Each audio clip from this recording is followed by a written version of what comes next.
तो हेलो बच्चों, कैसे हैं आप सब। चलिए शुरू करते हैं आज का लेक्चर। और लेक्चर नंबर है हमारा 4th। इस लेक्चर में सारी चीज को डिस्कस किया जाएगा और एक एक पॉइंट को देखा जाएगा।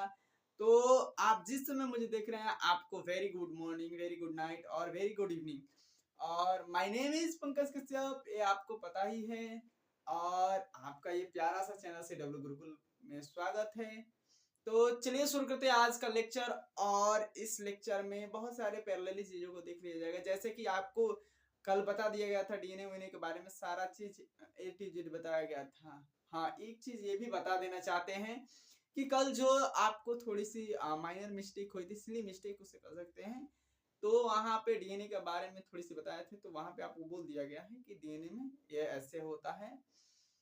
समझ में आ रहा है? तो चलिए शुरू करते हैं। और आज के लेक्चर में बहुत ज्यादा चीजों को नहीं, बट आपको 6-7 पॉइंट चीजों को देख लिया जाएगा।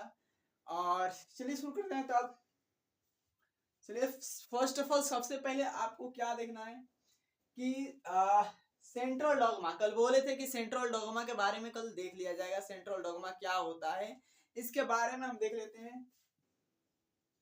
सेंट्रल डॉगमा, सेंट्रल डॉगमा क्या होता है? सेंट्रल डॉगमा यही ना था मेरे भाई। सेंट्रल डॉगमा क्या होता है, यानी इसका हिंदी बोले तो मूल सिद्धांत होता है। क्या होता है? मूल सिद्धांत।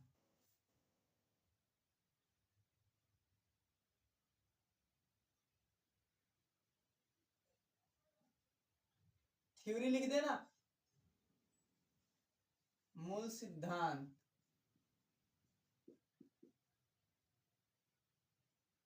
सेंट्रल डॉगमा थ्योरी लिख देना मेरे भाई। अब देखो यहां पर लिखिए। अब मूल सिद्धांत क्या कहता है, सेंट्रल डॉगमा क्या कहता है?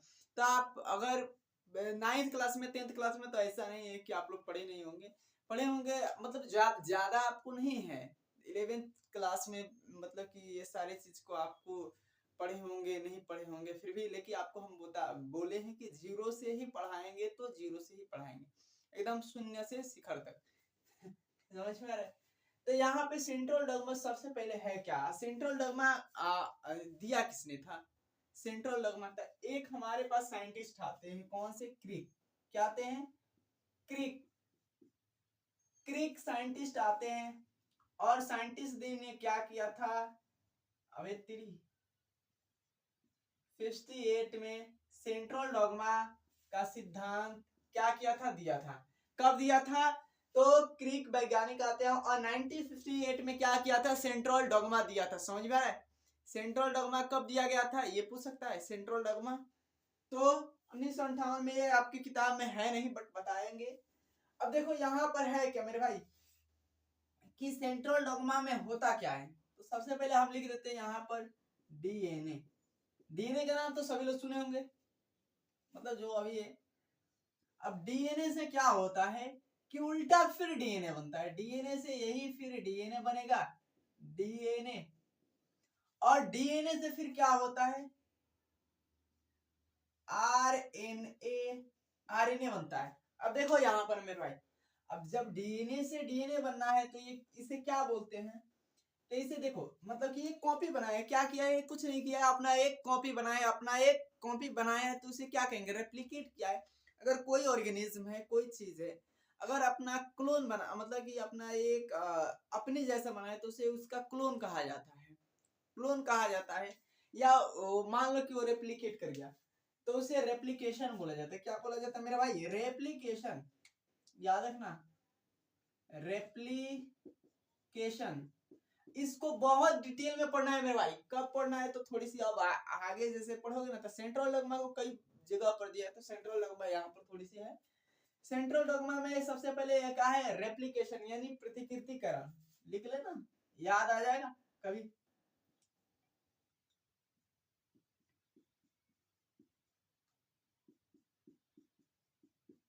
प्रकृतिकरण हो गया। ओके। अब देखो यहाँ पर क्या हुआ है, जब डीएनए से आरएनए बना है, डीएनए से आरएनए बना है, तो डीएनए से आरएनए बना है, इसे क्या बोलते हैं? ट्रांसक्रिप्शन। ट्रांसक्रिप्शन। अब ट्रांसक्रिप्शन को भी बहुत मतलब कि डीपली बताया गया है। ट्रांसक्रिप्शन क्या होता है, कैसे होता है, ये सारे चीज को डीपली बताया गया है। समझ में आ रहा है? तो वहां देख लेंगे आगे। अभी इसको पहले यहाँ पर थोड़ी सी बातें बता दी जाए। अब यहाँ पर देखो ट्रांसक्रिप्शन, अनुलेखन। अनुलेखन, अनुलेखन हो गया ना मेरे भाई। यहाँ पर ट्रांसक्रिप्शन याद रखना मेरे भाई, समझ में आ रहा है? ये ट्रांसक्रिप्शन क्या होता है पूछेगा, ट्रांसक्रिप्शन क्या होता है, अनुलेखन किसे कहते हैं? तो मतलब कि डीएनए से आरएनए बनना, बस थोड़ी सी आपको दिमाग लगाना है, बस हो जाएगा। अगर पूछेगा ये प्रकृतिकरण, प्रतिकृतिकरण, replication, what is the replication? Replication simplifies the DNA, क्या करता है? रेप्लिकेट करता है, अपना एक क्या करता है, कॉपी बनाता है, उसे ही क्या बोला जाता है? रेप्लिकेशन। समझ में आ रहा है? रेप्लिकेशन कुछ नहीं है। अब देखो यहाँ पर क्या होता है कि रेप्लिकेशन आपको बताया जाएगा, कब बताया जाएगा? तो जब स्ट्रक्चरल जीन बताया जाएगा ना, जब स्ट्रक्चरल जीन बताया जाएगा, सिस्टोन बताया जाएगा, उधर में आगे अभी बहुत अभी अभी लेक्चर आगे पढ़ना है, सिस्टोन बताया जाएगा, स्ट्रक्चर जीन बताया जाएगा, तो वहां पे आपको बताया जाएगा कि जो स्ट्रक्चर जीन होते हैं ना, स्ट्रक्चर जीन में क्या होता है कि जो आरएनए है, आरएनए में कौन आरएनए क्या करता है? प्रोटीन बनाता है। आरएनए में कौन आरएनए प्रोटीन बनाता है? तो वहां पे देखना क्या लिखा होगा कि एमआरएनए ही क्या करता है? मैसेंजर आरएनए ही क्या करता है? प्रोटीन बनाता है। तो यहाँ पे मैसेंजर आरएनए लिख दें, एमआरएनए। ओके, यहाँ पर लिख देते हैं एमआरएनए। अब एमआरएनए यहाँ पर लिख दिए, एमआरएनए से क्या हुआ? तो प्रोटीन बना, प्रोटीन बना, क्या बना? प्रोटीन बना। अब प्रोटीन बना तो इसे क्या कहेंगे? मतलब कि यहां से रेप्लिकेट किया तो रेप्लिकेशन, रेप्लिकेशन। अब यहां पर क्या किया कि डीएनए फिर आरएनए बनाया, आरएनए बनाया, ये एमआरएनए बनाया, कोई दिक्कत नहीं है, आरएनए बनाया, तो इसे ट्रांसक्रिप्शन। और ट्रांसक्रिप्शन हो गया, उसके बाद ये आरएनए क्या कर रहा है? प्रोटीन बना रहा है, प्रोटीन बना रहा है, तो ये क्या होगा? कुछ तो बोलो।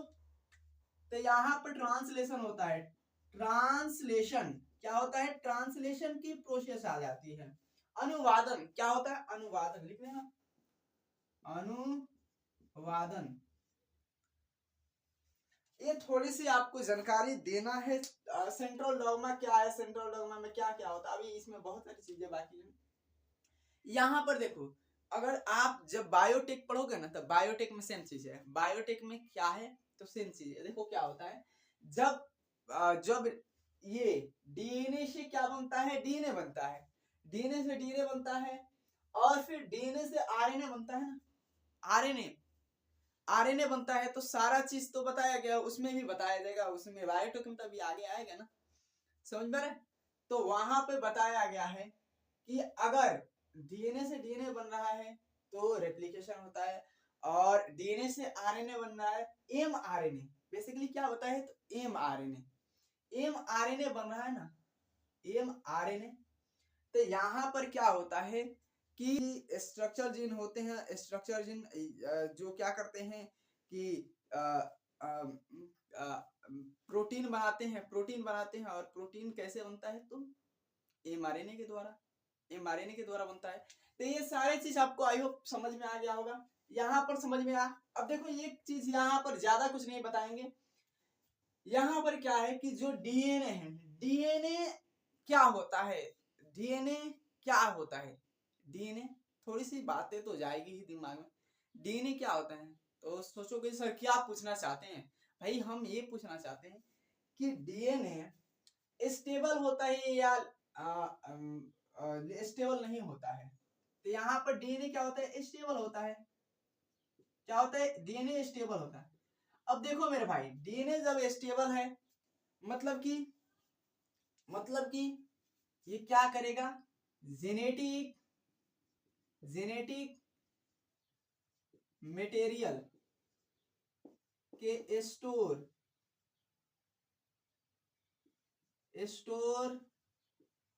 हाउस के रूप में रहता है, स्टोर करता है। जेनेटिक मटेरियल को क्या करता है मेरे भाई?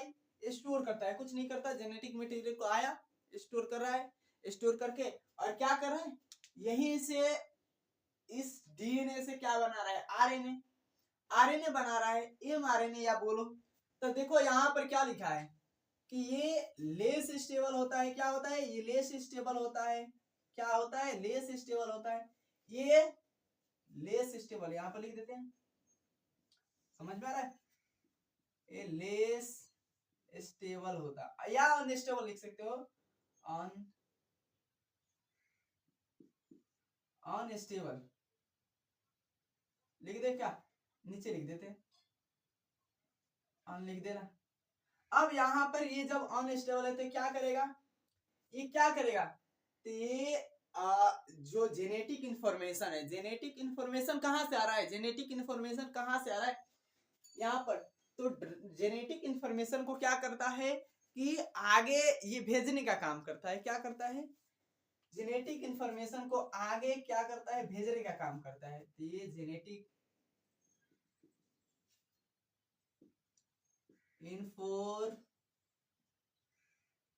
इंफॉर्मेशन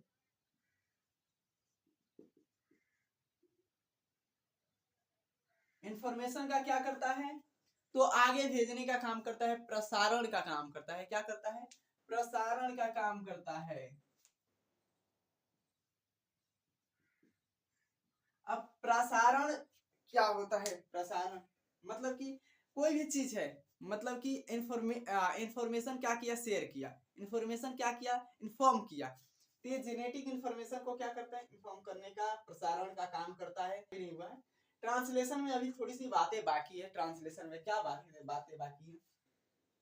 अब देखो ये लेस स्टेबल, ये जेनेटिक इंफॉर्मेशन को क्या करता है, को तो शेयर करने का काम करता है। दूसरा क्या है, यहाँ पर दिखाई दे रहा ना, जो प्रोटीन है, प्रोटीन मशीनरी, प्रोटीन मशीनरी कहाँ इवॉल्व हुई है, क्या होती है, प्रोटीन, प्रोटीन मशीनरी कहाँ इवॉल्व हुई है, ते आरएनए के क्या हुई है, आस पास हुई है, आरएनए के नियर हुई है, आरएनए के क्या हुई है, आरएनए, आरएनए के क्या हुई है, आस पास, मतलब आरएनए के नियर हुई है। ये याद रखना कि प्रोटीन सिंथेसिस कौन सी, तो protein synthesis machinery, protein synthesis, protein synthesis machinery कहाँ इवॉल्व हुई है, कहाँ इवॉल्व हुई है, ये याद रखना। तो कहाँ इवॉल्व हुई है, आरएनए के आसपास, ये याद रखना, मेन पॉइंट इसको कर देते हैं। आरएनए ऐसे तो है ही, आरएनए के भी बारे में ही बता रहे, इतना तो हो गया होगा। अब देखो यहाँ पर जेनेटिक मटेरियल बता दिए कि जेनेटिक मटेरियल वायरस में होता है, ये जेनेटिक मटेरियल हम लोगों में होता है, सारे चीजें तो ये क्लियर हो गया होगा। तो इतना सारा चीज हो गया, फिर से एक बार समझा देते हैं। यहाँ पर मूल सिद्धांत, सेंट्रल डॉगमा थ्योरी क्या है, मूल सिद्धांत है क्या, तो मूल सिद्धांत कुछ नहीं है, बस थोड़ी सी दिमाग लगाओगे तो समझ में आ जाएगा क्या है। आप लोग पढ़े हो कि जब डीएनए से डीएनए बनता है तो रेप्लिकेशन होता है, डीएनए से आरएनए आरएनए बनता है तो क्या होता है कि ट्रांसक्रिप्शन होता है, और आरएनए से प्रोटीन बनता है तो क्या होता है, ट्रांसलेशन होता है। इस प्रोसेस को बोला जाता है। अब देखो, फर्स्ट ऑफ ऑल ये थ्योरी दिया किसने था, तो क्रिक एक वैज्ञानिक थे फ्रांसीसी, जो साइंटिस्ट, जो थ्योरी था इसको क्या किया था, प्रपोज किया था, क्या किया था, proposed by theory, proposed by theory of central dogma, कौन किए थे, तो क्रिक वैज्ञानिक जी ने किया था, कुछ नहीं किया था। इस थ्योरी को प्रपोज कब किया, अब इतना तो समझ में आ गया होगा मेरे भाई। यहाँ पर रेप्लिकेशन किसे कहते हैं, अगर बोर्ड वाले एग्जाम में आ सकता है, ये बोर्ड वाले एग्जाम में आएगा, अनुवादन किसे कहते हैं, या ये किसे कहते हैं भाई, क्या बोलते हैं, अनुलेखन किसे कहते हैं, या क्या बोले प्रतिकृतिकरण किसे कहते हैं, समझ में आ रहा है। ये सारी चीज पूछ सकता है। यहाँ पर आपको बोर्ड एग्जाम के लिए भी प्रिपेयर कराया जा रहा है। बोर्ड एग्जाम के लिए तो बताया जाता है कि बेनिफिशियल है, ये है, समझ में आ रहा है। ये हो गया, हो गया, ओके। अब थोड़ी सी आगे कुछ देख ले, आगे, ओके चलो मेरे भाई, यहाँ पर तो ये हो गया।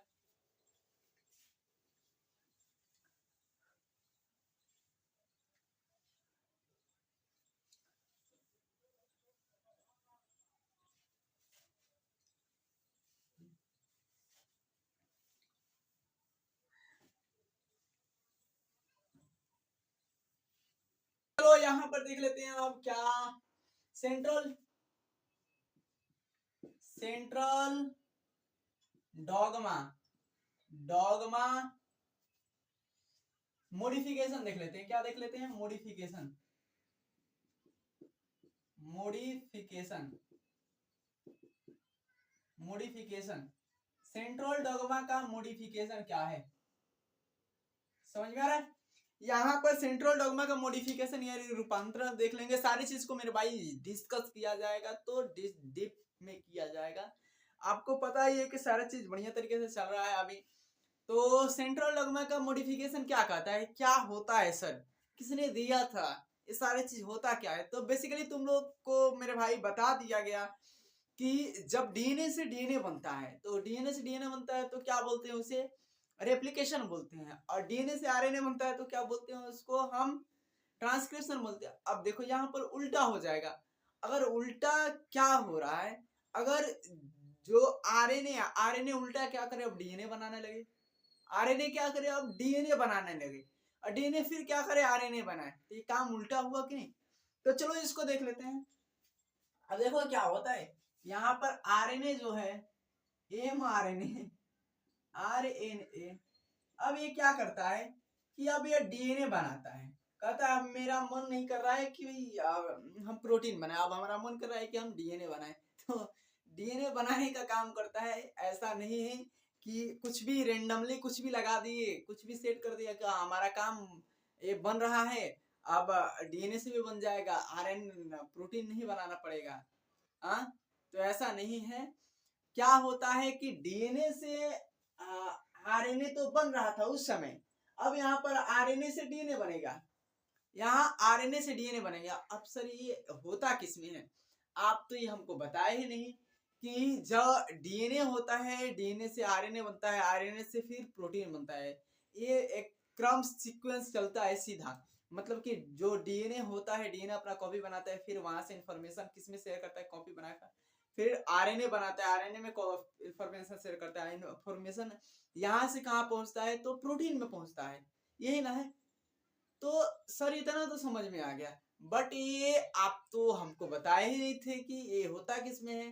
तो ये मेरे भाई किसमें होता है, तो जो यूकैरियोटिक जीव है, यूकैरियोटिक कुछ प्रोकैरियोटिक में भी, जैसे कि आपको अगर जो ये बैक्टीरिया होते हैं, बैक्टीरिया में भी यही होता है, उल्टा नहीं होता है। बट ये उल्टा किसमें होता है, ये उल्टा है ना, यहाँ आरएनए से डीएनए बन रहा है, तो ये उल्टा किसमें होता है, तो ये सिर्फ क्या वायरस में होता है। अब देखो ये बेचारा जाएगा, फिर क्या करेगा, फिर आरएनए बनाएगा, फिर आरएनए बनाएगा, फिर आरएनए से क्या बनेगा, प्रोटीन बनेगा, प्रोटीन बनेगा। ये सारा काम उल्टा हो गया, हुआ कि नहीं, हुआ ना। तो यहाँ पर देखो क्या हो रहा है, ऐसी प्रोसेस को क्या बोला जाता है, तो रिवर्स ट्रांसक्रिप्शन बोला जाता है। क्या बोला जाता है, reverse, reverse transcription, transcription, reverse transcription, समझ में आ रहा है।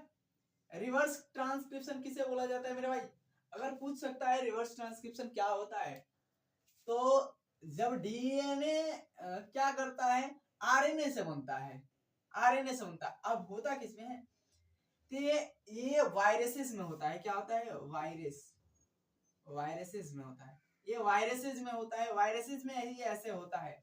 अब देखो क्या है कि जो वायरस है, वायरस में आपको पता है कि जेनेटिक मटेरियल क्या होता है, वायरस में जेनेटिक मटेरियल आरएनए ही होता है। आरएनए होता है तो आरएनए क्या करता है फिर अपना मतलब जितने भी वायरस है उसमें जेनेटिक मटेरियल आरएनए नहीं होता है। कुछ वायरस को छोड़कर ही क्या होता है जेनेटिक मटेरियल आरएनए होता है, समझ में आ रहा है। और अराउंड मतलब कि सब में तो होता ही है, बस 2-4-10% में नहीं होता है। अब ये वायरस हो गया, वायरस में क्या होता है जेनेटिक मटेरियल आरएनए होता है। जिसमें भी जेनेटिक मटेरियल आरएनए होगा वो क्या करेगा, उल्टा काम करेगा। अब एक चीज यहाँ पर बढ़िया है और एक मजेदार बात है कि ये जो सेंट्रल डॉगमा का मॉडिफिकेशन किसने दिया था, सेंट्रल डॉगमा का मॉडिफिकेशन दिया किसने था, तो सेंट्रल डॉगमा का मॉडिफिकेशन एक टेमिनोर आते हैं, क्या आते हैं, टेमिनोर, और एक क्या आते हैं, बाल्टीमोर आते हैं, बाल्टीमोर, टेमिनोर बाल्टीमोर आते हैं। दो वैज्ञानिक थे टेमिनोर बाल्टीमोर। दो वैज्ञानिक ने क्या किया था कि इस जो सेंट्रल डॉगमा का मॉडिफिकेशन है जो वायरसेस में है ये दिया था। और कब दिया था, तो बस जस्ट क्या दिया था 1917 में दिया था, बस 10-12 साल बाद ही दे दिया था।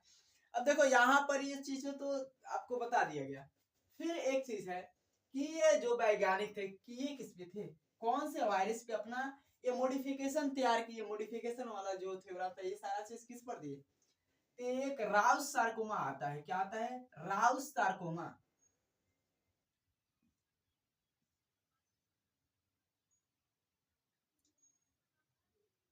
राउस सार्कोमा, एक राउस सार्कोमा वायरस आता है, समझ में आ रहा है, राउस सार्कोमा वायरस।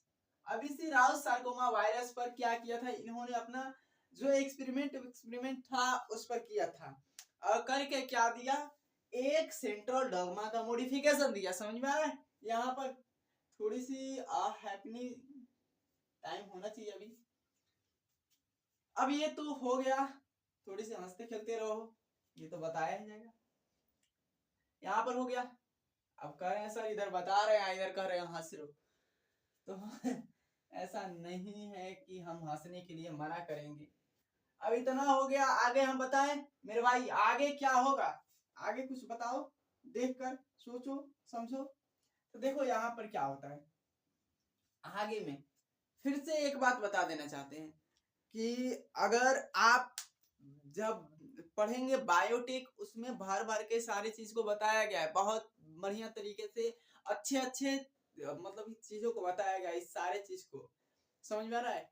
तो डीपली इसको यूज किया जाता है बायोटेक में, इसको यूज किया जाता है बायोटेक में, किसका यूज किया जाता है, जैसे कि क्या होता है ना कि डीएनए क्या होता है कि आरएनए से डीएनए बनता है और डीएनए जो होता है ये बायोटेक में इसका यूज किया जाता है और इस डीएनए को सी डीएनए कहा जाता है।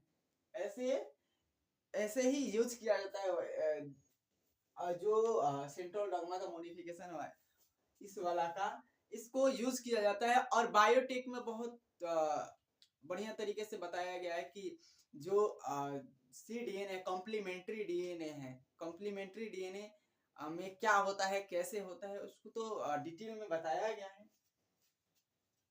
ये हो गया, नोट कर लिए। सेंट्रल डॉगमा का मॉडिफिकेशन क्या है, सेंट्रल डॉगमा का मॉडिफिकेशन कुछ नहीं है, क्या होता है उल्टा होता है, रिवर्स ट्रांसक्रिप्शन होता है। और इसमें कौन सी एंजाइम आते हैं, तो इसमें एंजाइम आते हैं रिवर्स रिवर्स ट्रांसक्रिप्टेड एंजाइम, क्या आते हैं, ट्रांसक्रिप्टेड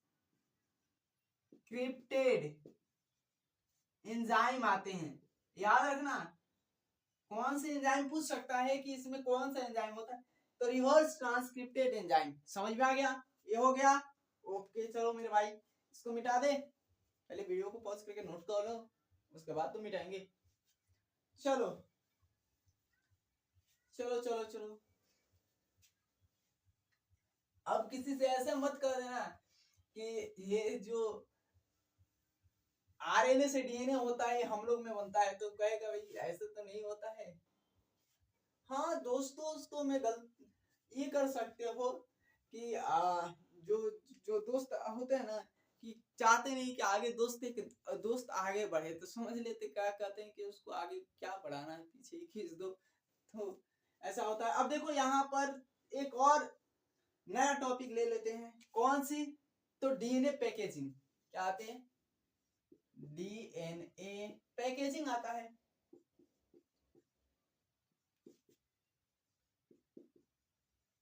डीएनए पैकेजिंग क्या होता है सर, इसको तो बढ़िया तरीके से तोड़ फोड़ देंगे अगर पता चल जाता डीएनए पैकेजिंग क्या होता है तो तोड़ना फोड़ना नहीं है, यहाँ पर कुछ नहीं तोड़ना है मेरे भाई।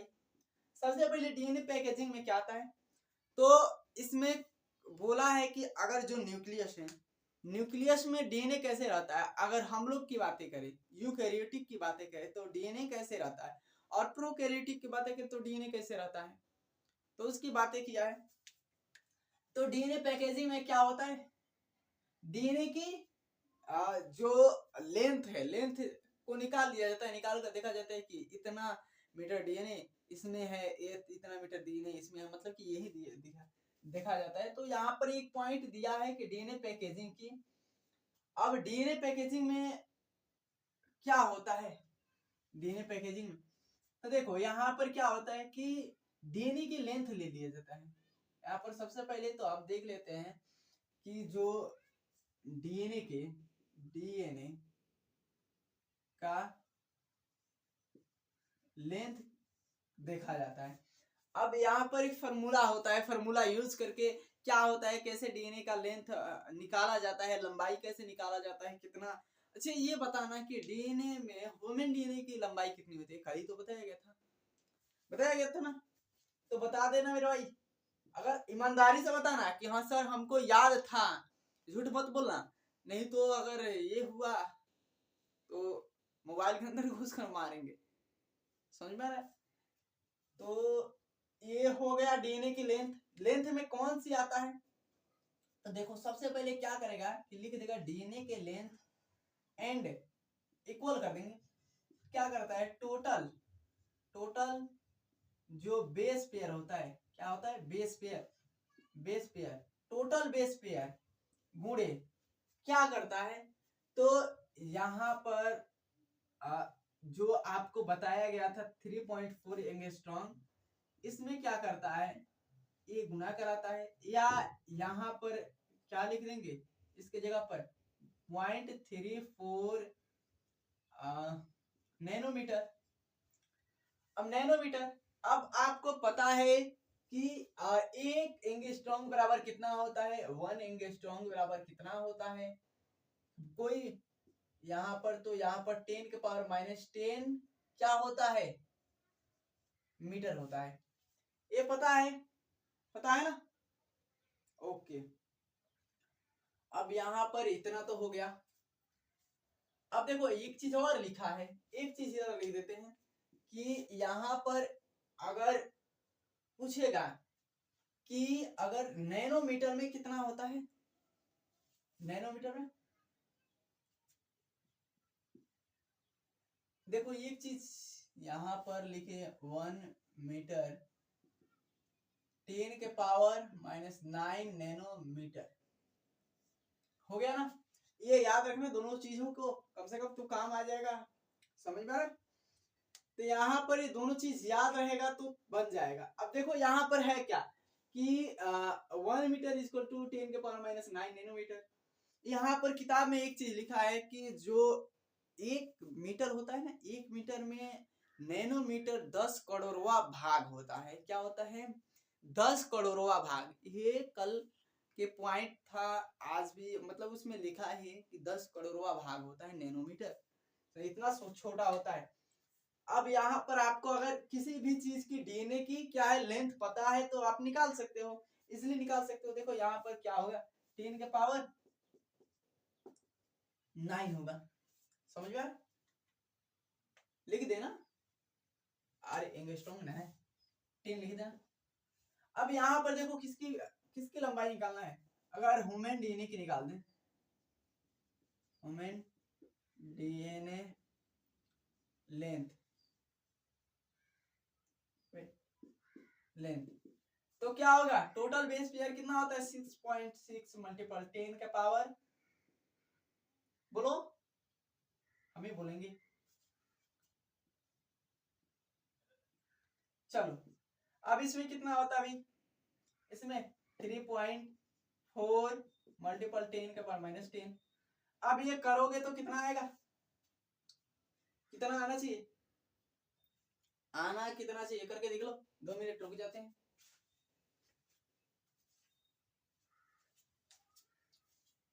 और रुक जाओ 2 मिनट, 2 मिनट। यहाँ पर देखो माइनस नहीं रहेगा, यहाँ पर आप कर लो, जो भी करना है करके दिखाओ। तो कितना आएगा 2.2 मीटर तो आएगा, कुछ नहीं आएगा यहाँ पर, हम भी कर लिए। कितना होगा 2.2 मीटर। अब बताओ कि जो डीएनए है, डीएनए की ह्यूमन डीएनए की लंबाई इतनी है 2.2 मीटर, हम 5.5 फीट के होंगे। 5.5 यानी 6.5 फीट का क्या होगा, अगर मतलब 6.253 मतलब क्या होगा, तभी इससे भी बड़ा है ये डीएनए, और वो भी क्या है छोटे से न्यूक्लियस में होगा। अभी उसको देख लेते हैं। अगर यहाँ पर ई कोलाई बैक्टीरिया का निकाले तो यहीं पे रख लो, ई कोलाई बैक्टीरिया का एक ई कोलाई बैक्टीरिया का 4.6 मल्टीपल 10 के पावर 6। अब निकालो, इसका भी निकाल लो, निकाल कर दिखाओ भाई, निकाल कर जरा देख लो, दिखाओ।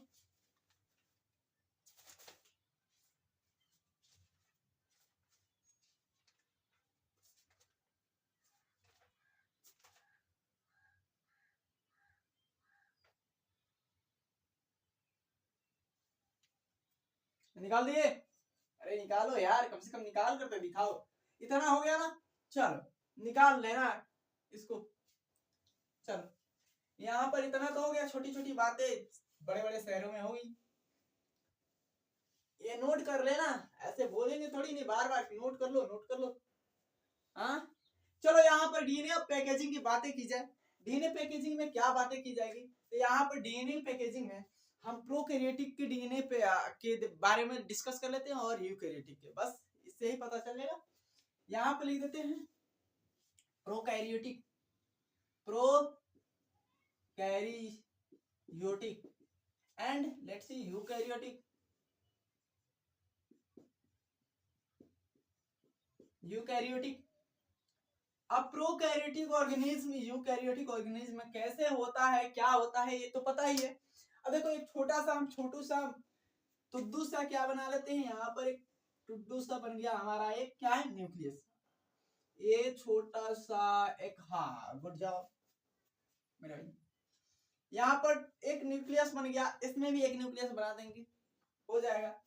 अब देखो प्रोकैरियोटिक नाम आते ही क्या समझोगे, पूछेंगे जे प्रोकैरियोटिक का जो डीएनए होता है कैसे होता है, सर्कुलर होता है या लिनियर होता है या स्पिंडल शेप होता है, किस शेप का होता है, तो क्या होता है, ये सर्कुलर होता है, याद रखना, समझ में आ रहा है।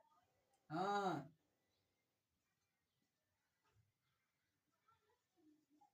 सर्कुलर, अबे तेरी सर्कुलर होता है, सर्कुलर हो गया ना। एक किसकी डीएनए की साइज, डीएनए इसकी डीएनए सर्कुलर होती है।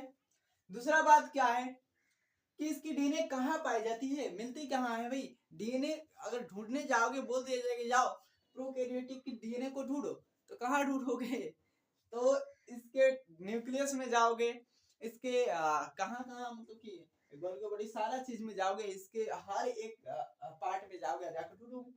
यहाँ पर मिलेगा कहाँ, तो सारे ढूंढ लिया, मिला कहाँ, तो इसके जो साइटोप्लाज्म है, साइटोप्लाज्म,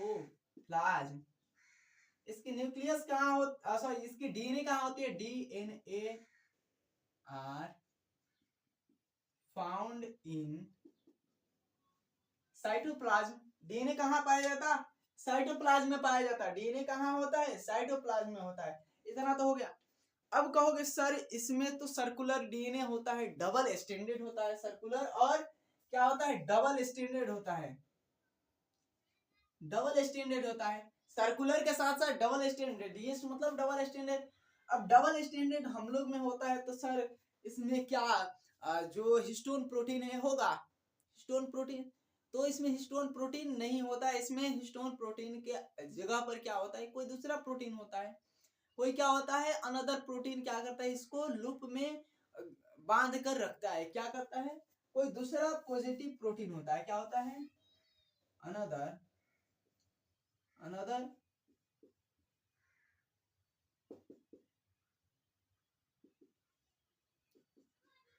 प्रोटीन होता है। अनदर क्या होता है, कोई प्रोटीन होता है, कोई दूसरा प्रोटीन होता है जो इसको क्या करता है कि लूप में रखता है। क्या करता है कि लूप में रखता है, लूप में रखता है। इसमें कोई कोई दूसरा प्रोटीन क्या होता है, होते हैं या होता है, समझ में आ रहा है। जो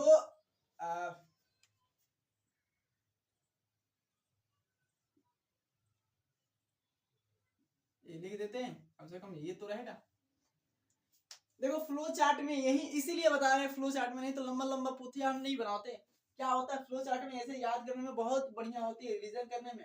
क्या होता है, इसमें कोई दूसरा प्रोटीन होता है, अदर प्रोटीन होता है जो प्रेजेंट होता है, जो क्या करता है कि जो डीएनए होता है, डीएनए को क्या करता है, लूप में रखता है। डीएनए को क्या करता है, लूप में रखता है, डीएनए को लूप में रखता है, याद रहेगा। एक कोई दूसरा धनात्मक, कोई दूसरा पॉजिटिव प्रोटीन होता है जो डीएनए को लूप में रखता है। इतना तो हो गया, इतना हो गया। अब जो डीएनए है इसका साइटोप्लाज्म में तो पाया गया, साइटोप्लाज्म के एरिया को क्या बोला जाता है, साइटोप्लाज्म वाले एरिया को क्या बोला जाता है, बताओ भाई। ये चल क्यों नहीं रहा है, इसमें तो इतना डाला गया। अबे तुम पढ़ा, क्या होता है,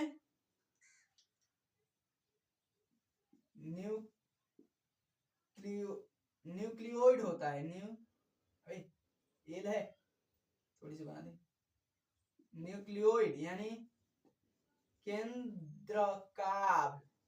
क्या होता है, न्यूक्लियोइड होता है। न्यूक्लियोइड में क्या होता है कि ये डीएनए पाया जाता है। मतलब ये याद रखना कि जिस एरिया में, जिस साइटोप्लाज्म में पाया जाता है, उस साइटोप्लाज्म को क्या बोला जाता है, तो केंद्रकाभ बोला जाता है। क्या होता है, केंद्रकाभ। अब देखो डीएनए, डीएनए जो होता है ना, डीएनए डीएनए तो इन लोगों में कैसे होता है, तो डीएनए इन लोगों में डबल स्टैंडर्ड होता है, डबल स्टैंडर्ड का सर्कुलर होता है, सर्कुलर होता है। उसके बाद ये कहाँ पाया जाता है, तो साइटोप्लाज्म में पाया जाता है। साइटोप्लाज्म में जहाँ होता है उसको न्यूक्लियोइड बोला जाता है, केंद्रकाभ बोला जाता है। दूसरा क्या है, जो डीएनए होता है, डीएनए का कोई अनदर, डीएनए में कोई दूसरा प्रोटीन होता है। इसमें क्या होता है, histone protein, histone protein, histone protein, histone protein, protein क्या होता है, नहीं होते हैं। हिस्टोन प्रोटीन प्रेजेंट ही नहीं होते हैं। Histone protein are not present in prokaryotic organism. क्या होता है, इतना तो समझ में आ गया।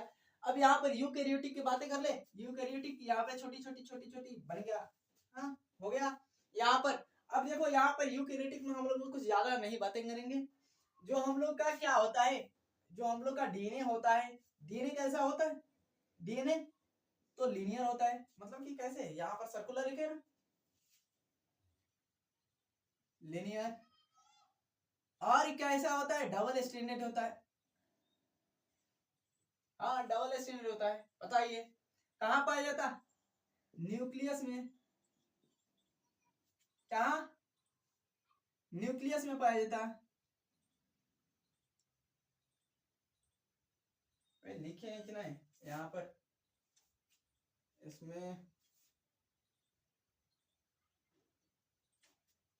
लिखे नहीं है क्या, इसका इसमें वेल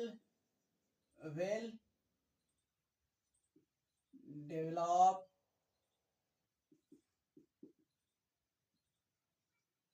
क्या होते हैं, न्यूक्लियस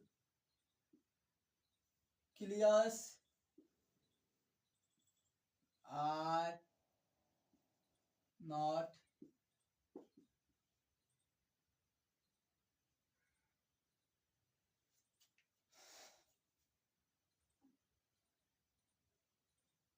प्रेजेंट। क्या होते हैं इसमें, सुविकसित न्यूक्लियस ही नहीं उपस्थित होता। यहाँ पर न्यूक्लियस में पाया जाता है। कहाँ पे पाया जाता है, याद रखना कि जो यूकैरियोटिक जीव हैं उसमें जो डीएनए होता है, डीएनए कैसा होता है, डीएनए कैसा होता है, तो डीएनए लीनियर होता है। डीएनए कैसा होता है, डबल स्टैंडर्ड होता है। डीएनए कहाँ पाया जाता है, तो न्यूक्लियस में पाया जाता है। ये सारे फीचर इसमें है। यहाँ पर क्या होता है, डीएनए जो होता है, डीएनए हिस्टोन प्रोटीन से जुड़ा होता है। डीएनए क्या होता है, प्लस हिस्टोन